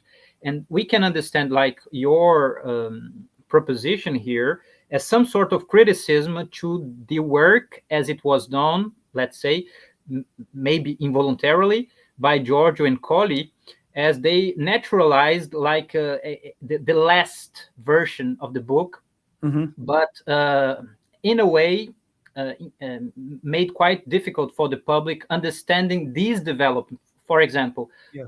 The Gay Science, written first in 4 books, they added the 5th one, and we read like from the first one to the 5th as if this was the original design of it. Yes. So can I run with the Gay Science? It is a great example. And actually, this is, I had this idea. I have been working on this idea for about 25 years. I wasn't a PhD student, but I was a graduate student at Harvard, and kind of started, I don't know, coming up this structure. I didn't have the whole comedy thing there. But this is what I was encouraged when I presented this idea to a professor at Harvard. He says, if you're going to pursue this, you need to go over and learn the philological tradition in Germany. And I ended up going to I was supposed to work with Jörg Salaquarta, who was closely affiliated with the Nietzsche Studien and the Müller-Lauterkreis and all that. But the Gay Science, and actually Salaquarta just published a great article, 2 articles on the Gay Science right at this time. Unfortunately, he passed away as I moved to Vienna. It was really unfortunate. But let me just talk the Gay Science real quick. It's super important knowing the textual genesis and construction of that work. First thing that I will emphasize and do emphasize is that the first 3 books were actually written as the final 3 books of Daybreak. So there are books supposed to be a continuation of Daybreak, 6, 7, and 8. What that to me, again, shows is the continuity, the way in which the free spirit works. What it really does is it says, look, human all too human and its 2 appendices clearly go together. There's no question about that. Once you group the Gay Science, the first 3 books with the Daybreak, you clearly have those bundled together. The only possible break is the break from the Wanderer into Daybreak. And I think that I can show how there's not a huge break there at all. The other thing, what it does is it says, like the death of God in his shadow. That is a continuation of Nietzsche's thoughts on the reflections of the prejudices of morality, which is the subtitle of Daybreak. So the shadows of God now are tied up with the idea of eliminating those prejudices of morality, and this is the ultimate culmination. What it does is it also makes book 4 then very special, and I think that is the transition from this, what I would say almost truth-seeking aesthetic project of asceticism into the aestheticism of the later works, meaning the art and the movement toward tragedy and then comedy. But let's look at book 4. So book 4 ends with a tragedy, even though the 1882 edition in Gay Science 1, Gay Science 107, and Gay Science 153 all refers to tragedy and comedy. There's no comedy at the end of book 4. So you run off and you do your tragedy. What does book 5, as well as the end of the preface to the Gay Science, end with? References both to tragedy and comedy. So it creates a double ending. So you need to know that. Book 4 flows into the tragedy of Zarathustra. And I think book 5 to say, okay, free spirit work, run right up, not to tragedy, but to comedy, to fulfill some of the earlier. And that's why I read, it's you never know what Nietzsche was thinking at the time when he penned this stuff. But man, it does suggest that a lot of this has an intricate woven structure. And I think it attests to the genius of Nietzsche. And I don't know why people are so resistant to thinking that he might actually have kind of a plan for certain ideas that extend beyond a single book. or even a single aphorism. I mean, Danto has this idea that he writes an aphorism and then says, well, what should I write now? Maybe I'll write this, and it's just, so anyway, that's huge. So I completely agree. I think that if you really want to get into this, you need to know those philological details, and it's a great question. And hopefully I at least responded to or built upon it. Definitely, and it's quite compelling. I must assume here in public, like my personal project now is rereading Nietzsche's works through your lens, through this structure, because I was very, very compelled by your argument. It's amazing, really well, thank amazing. you. And can I just run with just a real quick comment? That's Yes. Exactly how I present this, in at least the Free Spirit works, is I acknowledge I can't prove this. But I've said this to other colleagues where I said, here are a set of interpretive goggles or glasses. And what I'm doing is saying, here they are. Why don't you try these on and see and read the text with these lenses and see what you think? That's really, and so that's, I'm really happy to hear that that's what you're intending to do, is say, okay, here's the structure. Let's see if this works. And you figure it out kind of on your own and engage the text with that kind of larger narrative and see what happens. And I'll be curious to see what you think once you do it. So yeah, I'll let you know, but only as a side remark here, my personal formation is firstly as a philologist. So I studied, for example, in my master's, the origins of tragedy and comedy in ancient Greece. Of course, I had some influence on Nietzsche's The Birth of Tragedy, but it wasn't my main concern. And even in the PhD, I studied like the history of Homer's reception. Yes. Throughout some contexts, and Nietzsche was there too, of course. Yes. But Nietzsche never was actually my main concern. But in recent years, like 4 years ago, I started reading all his works and became a little bit obsessed with it. And I really found your structure of projecting Nietzsche's work very, very compelling, because I understand what you're talking about when you say the parabasis, the comedy, and it makes perfect sense to me. That's great. Yeah, thank you. Okay, another question here concerning the importance of Nietzsche's library, his personal collection, his lectures, to understanding his actual thought. Yes. How is that? I think it's incredibly important. I can think of examples like Boscovich. You get a subtle reference, and this is what makes the philology so important. I will say it also makes, and this is not something followed, and this is something I also contend with, in the Anglo-American reception of Nietzsche. I do think that you need to learn the German well enough to be able to read standalone texts, because some of that, the influence is there in his own library. Of course, it's in more than just German, but the German really helps. So, he mentions Roger Boscovich in Beyond Good and Evil 12, for instance. That little reference opens up a whole world to kind of understanding that aphorism. It has a myriad of connections to what I think is Nietzsche's underlying Heracliteanism. It throws you into some of the letters where he discusses more, but knowing the significance of Boscovich, both on its own right, but then also the influence that it had on even people like Kant and probably indirectly Schopenhauer about reducing everything to force. Another one of the best articles, I think, for, there's a big debate about the significance of the eternal recurrence. I think Paulo Diorio's understanding of let us beware in Gay Science 109, Hüten wir uns is the German. And the way in which that phrase is tied up with Eugen Düring's work. I've actually found it in one additional place, another instance that's very important for Düring. But the idea is that Düring is engaged in larger cosmological discussions about, the second law of thermodynamics and the future of the world and things like this, thereby suggesting to me that there's good reading for reading as having a cosmological significance as opposed to just merely an ethical or existential significance. So I'll just say that that's incredibly important. One last reference, Human All Too Human, I think 16, maybe it's 18, maybe it's 16 and 18. Afrikaans spur. There's a lot of great work on Afrikaans spur.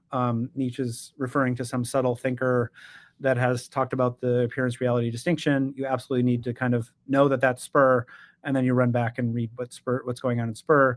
And that throws you back into discussions about antiquity, about Parmenides, because spur is really trying to revive Parmenides. So tremendously important. I could go on, of course, and I'm very thankful for all the people who have done that work, like Thomas Brobscher, among others. There's plenty of people who have. That's absolutely wonderful, Professor Meyer. Actually, with your second example, I think you answered this question here. Mm-hmm. If, in your opinion, Nietzsche's philosophy is based on a cosmological perspective of existence. Yeah. So I guess it depends, I mean, I could speak to the eternal recurrence. I mean, I guess I'm going to spin the question a little bit and have it focus on like two doctrines that are debated within the Anglo-American context about whether they're cosmological or not. And those would be the eternal recurrence and the will to power. Maybe that's where the questioner wants me to go. If so, I do think that my own reading is that there's a lot of resistance to that, reading those as cosmological doctrines. In other words, the will to power is a claim about all of reality being kind of fundamentally will to power, which I have to admit, if you tell me my table is will to power, and it's exerting power forces over me, that sounds really odd. But it's not if you think of power as a slight variation. It's an important one, but a slight variation of force. And if you say, well, actually, what the table is constructed of are constellations of forces of repulsion and attraction, that's not the standard kind of atomistic view that we might have of kind of a clunky 17th century science. It's a more refined view, but that seems to make sense. So I do think that the will to power has a cosmological dimension, although I do think that Nietzsche is quite aware that it's an interpretation and maybe even a self-conscious projection onto the scientific world of force. As far as the eternal recurrence goes, I do think that he also reads that cosmologically. And I do think that's important for understanding Zarathustra for two reasons. One is that I think that Zarathustra is a tragedy in the sense that it's coming to terms with necessity and fate. That's what makes it a tragedy.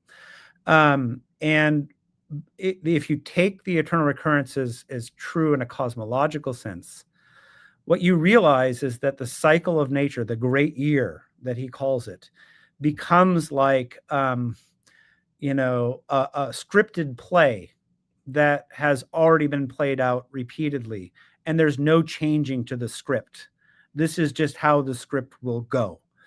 And that is going to be terrifying in the sense of, and even to your own sense of agency. And this is why I say the tragedy is about Zarathustra's sense of agency. The thing that you lose is control. And so you have to bow to the forces of fate and recognize that the fate and necessity are what nature is. But what in bowing to that, or going under, so to speak, you reconcile yourself to nature and necessity. The other reason has to do with the eternal recurrence as being cosmological, comes from Marco Brassotti. Again, helped me in thinking about the problem of revenge in Nietzsche, and specifically the passage on redemption, where it's all revenge is revenge against time. I understand time in two senses. One is revenge against the past, so the things that have happened that we might find unsavory in our past. And their redemption is about coming to terms with the things that have been done that you can't change.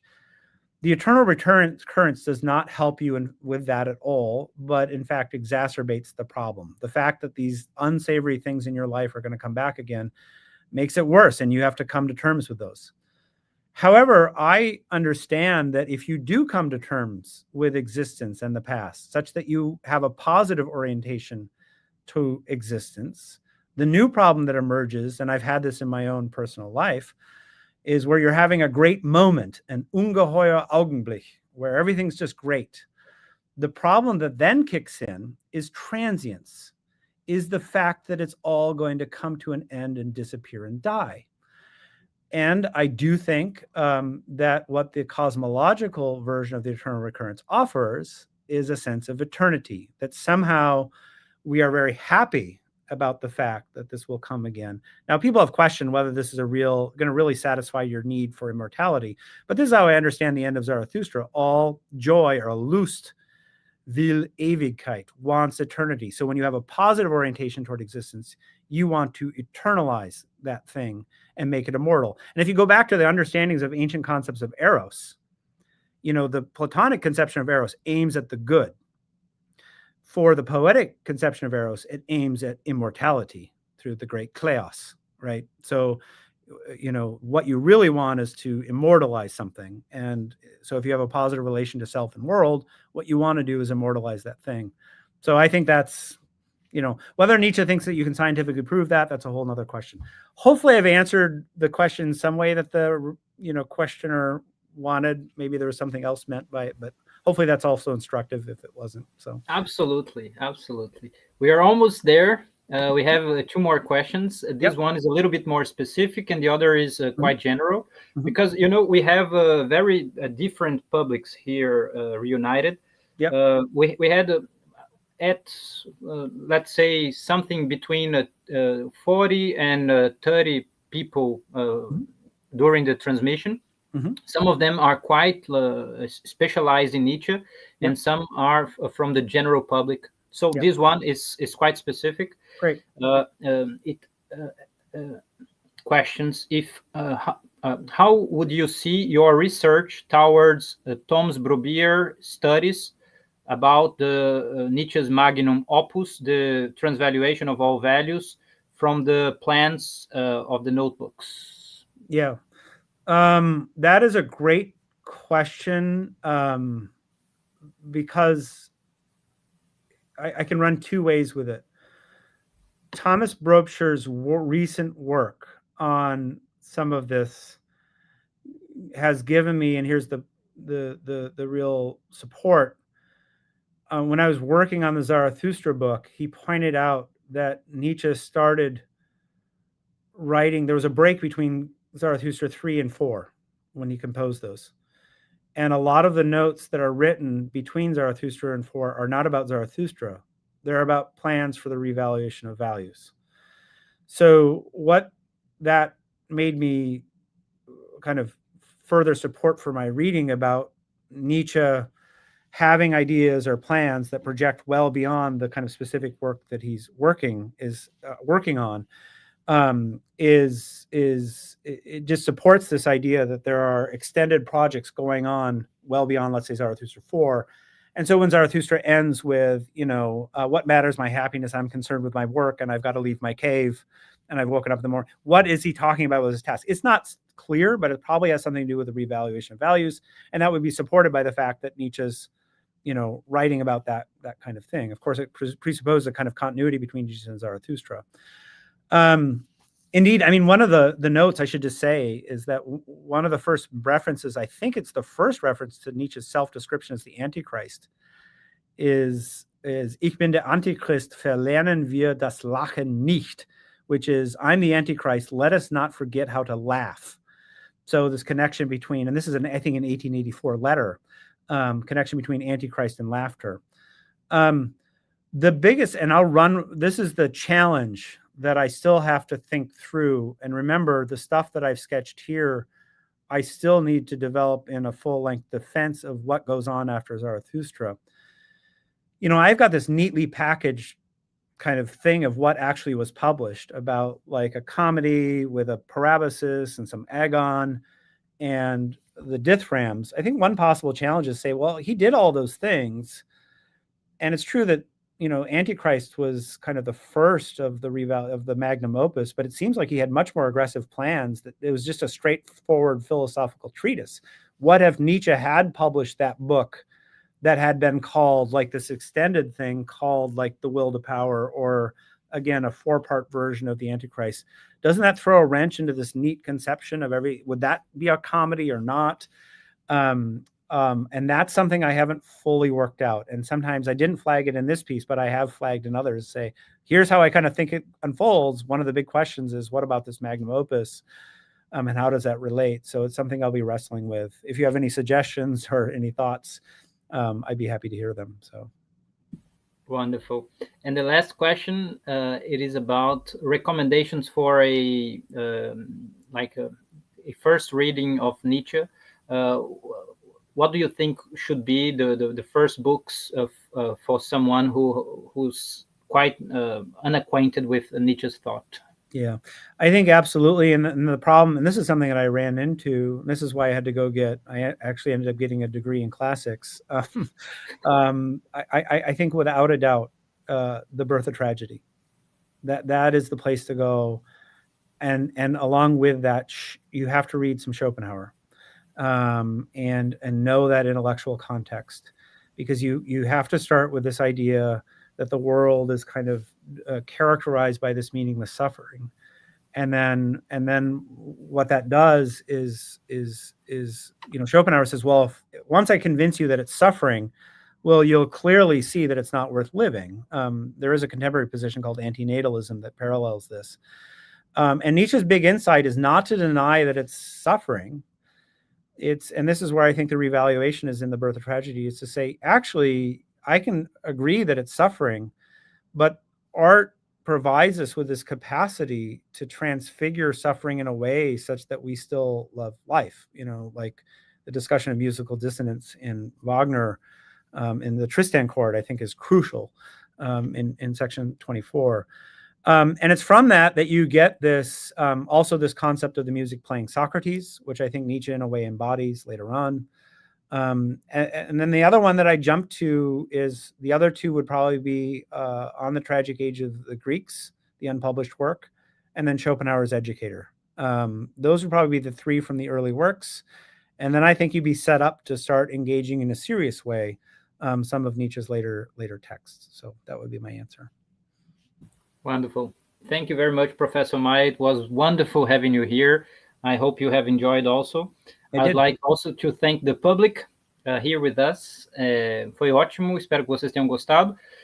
O link da presença está colocado no chat, depois eu vou colocar como comentário fixado no YouTube. Thank you very much again, Professor Meyer. It was wonderful, and I hope we can keep in touch. Yes, that would be great. I would love it. And thank you to the audience as well. Wonderful. Bye-bye. Bye-bye. See you, everyone. Bye-bye.